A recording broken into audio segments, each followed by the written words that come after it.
Shalom, selamat pagi jemaat Tuhan Yesus Kristus. Kita bertemu kembali dalam renungan harian HKBP Denpasar. Hari ini Rabu tanggal 16 Oktober 2024. Sebelum kita mendengarkan firman Tuhan, mari kita bernyanyi dari buku ND HKBP nomor 481 ayat 1.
Kita bersatu di dalam doa. Allah Bapa di dalam sorga, terima kasih Tuhan buat hari baru yang Tuhan anugerahkan buat kami. Hari ini, dengan segala apa yang Tuhan anugerahkan, kami akan melakukan aktivitas kami Tuhan. Izinkan kami untuk senantiasa sehat dan berkekuatan untuk beraktivitas. Namun sebelumnya, kami hendak mendengarkan firman Tuhan sebagai awal dari kegiatan kami pada hari ini. Biarlah Tuhan firman-Mu ini senantiasa menjadi kekuatan bagi kami dan harapan baru bagi kami. Untuk itu Roh Kudus-Mu akan senantiasa menguatkan dan memampukan kami untuk memahami firman-Mu, sehingga firman-Mu akan terus menjadi pelita bagi hidup kami dan terang bagi jalan kami. Dalam nama Tuhan Yesus kami berdoa dan mengucap syukur. Amin. Saudara kekasih Tuhan Yesus Kristus, nats renungan kita pada pagi hari ini diambil dari kitab Amsal pasal 29 ayat 7. Begini dikatakan, orang benar mengetahui hak orang lemah, tetapi orang fasik tidak mengertinya. Dalam bahasa Batak dikatakan, halak partigor maniroi parkaroni halak naparir, alayanggo halak perjahati dak parduli dinasida. Saudara kekasih Tuhan Yesus Kristus, kitab Amsal ini adalah pesan dan nasihat dari orang bijak yang berhikmat. Tentunya dia memiliki hikmat dari Tuhan dan memiliki pengalaman iman yang tidak tanggung, yang sudah diperhadapkan dengan fakta kebenaran, yang selalu memihak pada kebenaran dan juga pada kaum lemah. Kenapa kita sering diperhadapkan pembenaran kepada kaum lemah? Karena pada umumnya orang-orang lemah sulit mempertahankan haknya meskipun mereka berada di pihak yang benar. Tetapi secara kekuatan tidak mampu melawan atau mereka sering menjadi objek permainan orang fasik. Orang-orang fasik yang pastinya kita tahu adalah orang yang tidak memiliki ketaatan kepada Allah. Mereka adalah orang-orang durhaka, tahu kebaikan atau tahu kebenaran, tetapi tidak melakukannya. Mereka selalu mengingkari kebenaran itu sendiri, suka memutar balik fakta, suka memberitakan berita palsu, tidak berpegangan pada keimanan, dan cenderung melawan firman Tuhan. Dan dengan demikian mereka tidak akan pernah peduli apa itu salah, apakah itu benar, dan perilakunya adalah penyimpangan. Mereka sering mengabaikan dan tidak memperdulikan soal benar atau salah. Dan orang seperti ini tidak akan sudi membela orang lemah, orang-orang yang miskin, sebab kebutuhannya lebih penting meskipun dari penghasilan yang tidak benar. Apakah itu penghasilan dari menipu atau secara tidak langsung merampok hak orang lain, mengambil keuntungan dari kesulitan orang lain.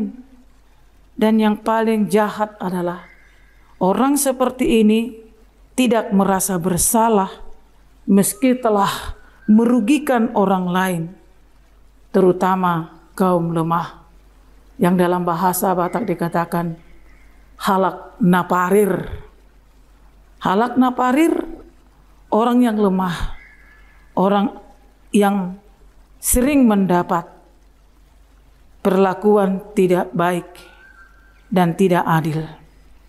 Saudara kekasih Tuhan Yesus Kristus, tipe orang fasik ini tidak akan pernah bisa mengerti keadaan orang lain, karena dia hanya memikirkan dirinya sendiri. Mau memikirkan orang lemah, hal itu mustahil dilakukan. Orang fasik akan hidup dari kefasikannya hingga penghukuman Tuhan diperolehnya.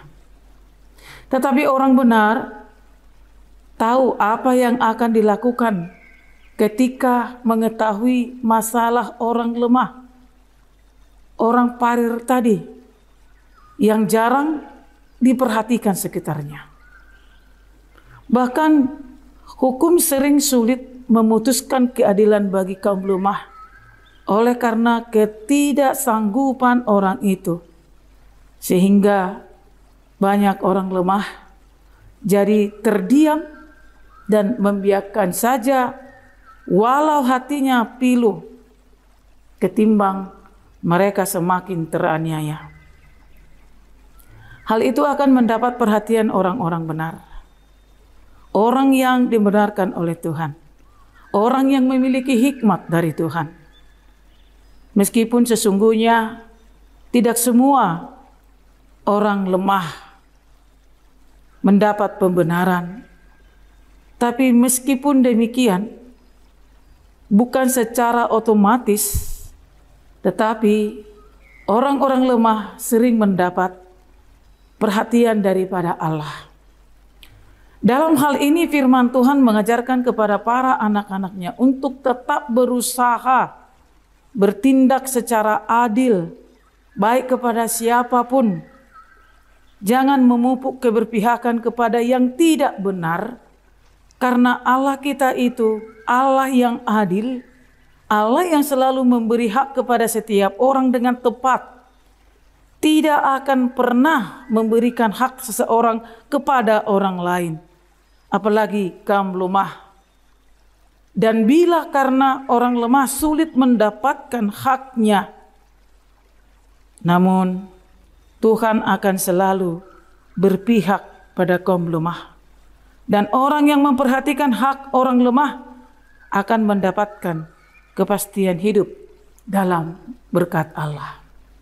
Saudara kekasih Tuhan Yesus Kristus, sesungguhnya Tuhan Yesus juga senang bergaul kepada kaum lemah, orang-orang miskin, orang-orang yang tersakiti, orang-orang yang tersisih, dan orang-orang yang tidak mendapat keadilan dan kebenaran.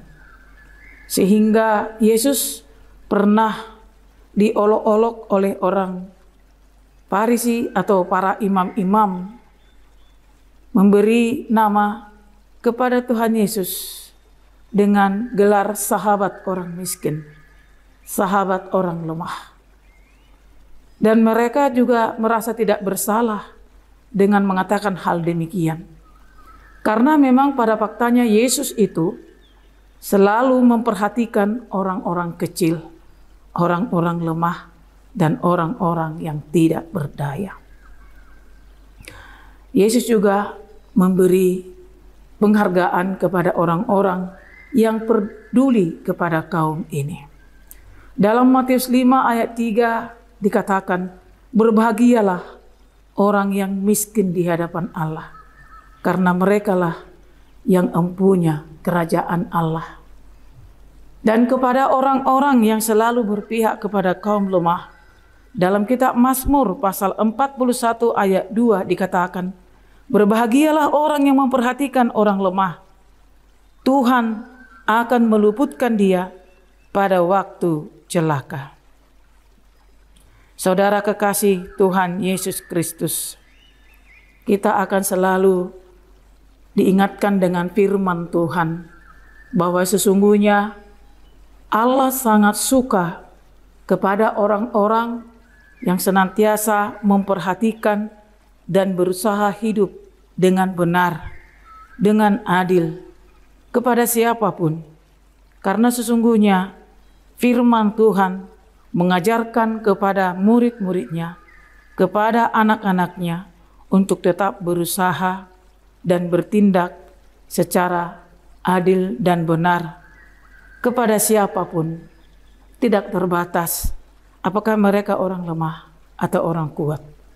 Tetapi firman ini mengingatkan kita tentang kebenaran di dalam firman Tuhan yang selalu berpihak kepada kebenaran dan keadilan.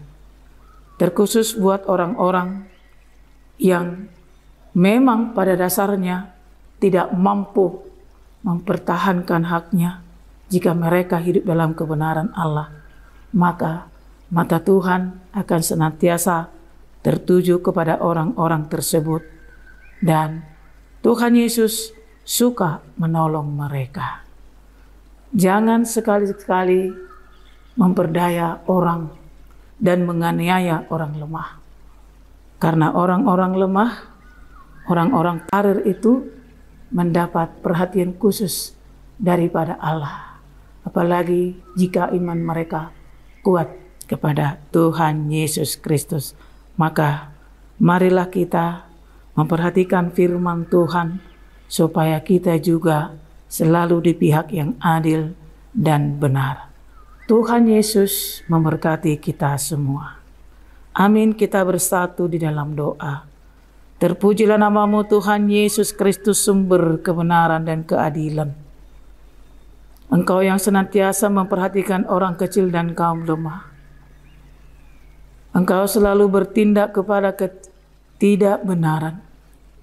Dan Engkau yang selalu memperhatikan hidup orang-orang yang beriman kepadamu.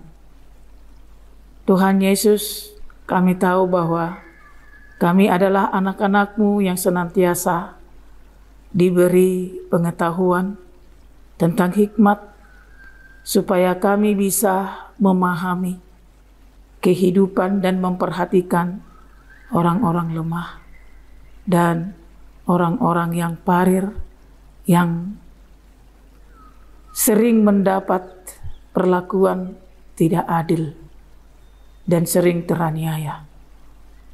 Tapi Engkau mengingatkan para hamba-Mu, para anak-anak-Mu untuk selalu memperhatikan kaum yang ini, supaya kerajaan-Mu nyata melalui orang-orang yang senantiasa taat dan percaya kepada Tuhan Yesus. Terima kasih Tuhan atas tuntunan-Mu, sehingga iman kami kepadamu akan membuahkan perilaku-perilaku yang baik, yang benar, dan adil. Janganlah kiranya kefasikan itu menjadi bagian dari kehidupan kami. Karena sesungguhnya Tuhan menginginkan perbedaan dari anak-anak-Mu daripada kehidupan orang-orang fasik. Terpujilah Engkau Tuhan yang senantiasa mengingatkan kami, karena Engkau selalu menginginkan kami ada bersama-sama dengan Engkau dalam kehidupan kami dan juga di dalam kerajaan-Mu kelak. Terima kasih Tuhan, sertai kami sepanjang hari ini untuk melakukan setiap aktivitas kami, untuk setiap perjalanan kami, untuk semua pemikiran kami, untuk semua usaha dan upaya memperjuangkan apapun yang bisa mendatangkan sumber yang terbaik buat kami. Berkati juga anak-anak dan semua pemuda-pemudi-Mu Tuhan, sebagai anak-anak Tuhan, supaya mereka kuat dan bisa berkolaborasi dengan kuat di dalam iman. Mereka juga bisa menjadi berkat di tengah-tengah kehidupan mereka. Berkati semua jemaat-Mu ya Tuhan, di dalam kegiatan mereka sepanjang hari ini. Berkati juga Tuhan para jemaat-Mu yang dalam keadaan sakit. Siapapun mereka ya Tuhan, Tuhan membantu proses penyembuhan mereka. Seluruh kehidupan kami sepanjang hari ini, kami serahkan ke dalam tangan pengasihan-Mu Tuhan Yesus. Berkati kami semuanya, agar kami bisa menjadi alat-Mu, menjadi kesaksian bagi-Mu dalam dunia ini. Supaya orang-orang yang kehilangan hak dan kehilangan posisi dalam kehidupannya menyadari bahwa Tuhan senantiasa memperhatikan hidup mereka. Tuhan Yesus, kiranya mereka terpanggil untuk datang ke hadapan-Mu juga. Terima kasih Tuhan, dalam nama-Mu kami berdoa dan mengucap syukur. Terpujilah Engkau kekal selama-lamanya. Amin. Demikianlah renungan kita pagi hari ini. Tuhan Yesus memberkati kita semuanya. Shalom.